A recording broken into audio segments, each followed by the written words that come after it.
Je pense qu'il y a quelque chose qu'il faut qu'on parle. Je rencontre de plus en plus de jeunes que lorsqu'il faut qu'ils se lancent peut-être dans l'entrepreneuriat ou bien dans le business, mais lorsqu'il faut qu'ils prennent un travail, ils ont généralement l'excuse de je suis un étudiant, machin, machin. On dit là, c'est un business qui peut te faire gagner 100 000, 200 000, 300 000, 400 000.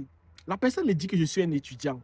Les gars, étant assis sur les bancs, moi, c'est-à-dire que par mois, j'ai gagné plus que tous mes professeurs étaient étudiants.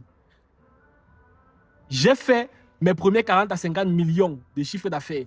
Et beaucoup de personnes, quand on va les dire ça, ils vont justifier. Vous voyez, la preuve, c'est que beaucoup vont venir en commentaire. Mais j'ai fait cette somme-là étant étudiant, étant assis sur les bancs. Je ne regardais pas le fait que est-ce que je suis un étudiant ou pas.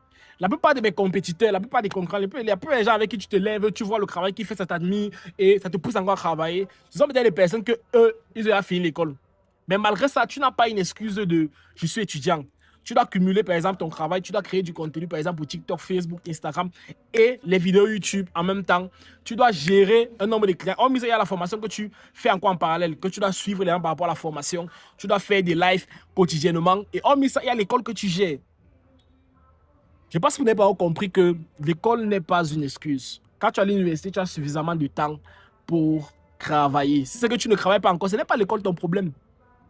C'est toi.